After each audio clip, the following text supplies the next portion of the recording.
Labguy here. Work continues on the cathode ray televisor, and I'll show you where we are at in a moment. Just wanted to make a quick video for you. This is not a fancy video. This is just an update report because you might be wondering, it's been a few days now since I posted a video, so I wanted to get one out for you. So here's my report.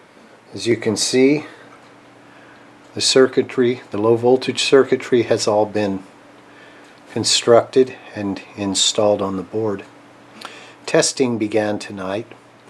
Out of 6 circuit blocks, 5 of them came up working perfectly.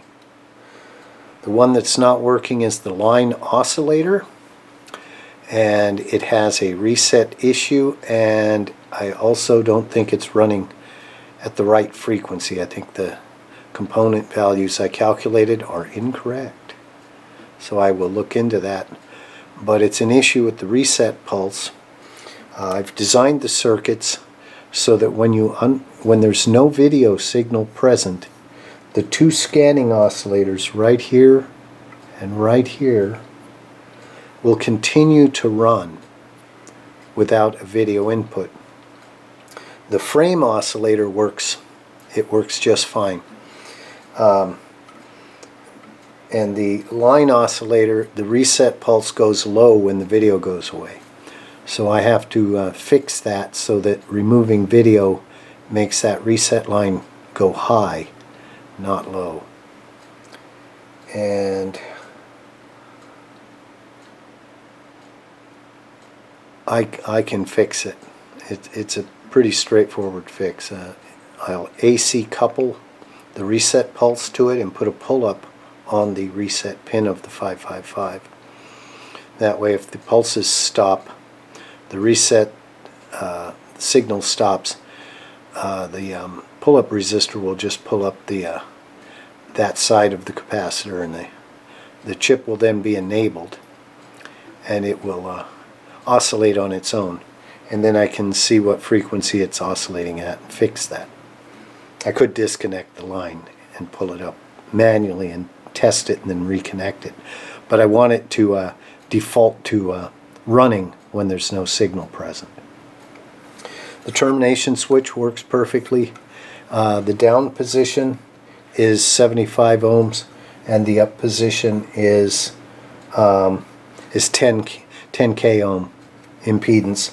And when you look at the video signal, it comes in terminated at 75. It's 1 volt from my generator, and open circuit it's something like 1 3/4 volts, which is perfectly fine. That's great.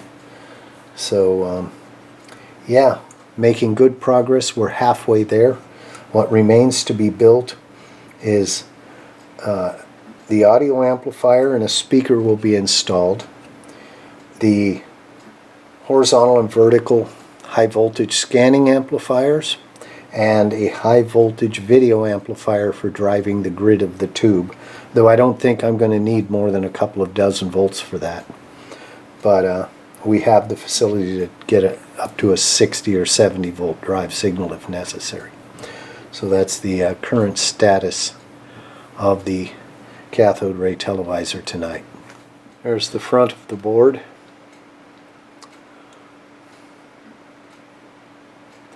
We have the input video buffer. This will be the chip that works the video amplifier high voltage transistor. The LM319 sync separator. A hex inverter chip for inverting various signals as needed. The first 555 is the missing pulse detector or frame sync separator. This 555 is the frame oscillator. This 555 is the line oscillator. These are the adjustments for each of those. And this chip over here is another dual op amp, which will be involved in the high voltage deflection circuits, which will go down here. We have an entire row of test points starting with the ground on the outside, another ground on the outside on this side, and counting across 1, 2, 3, 4, 5, 6, 7, 8, 9, 10 test points, of which I believe 6 are already used. 5 are already used. You know, be careful what you believe. So this is the back side wiring. Looks a bit chaotic.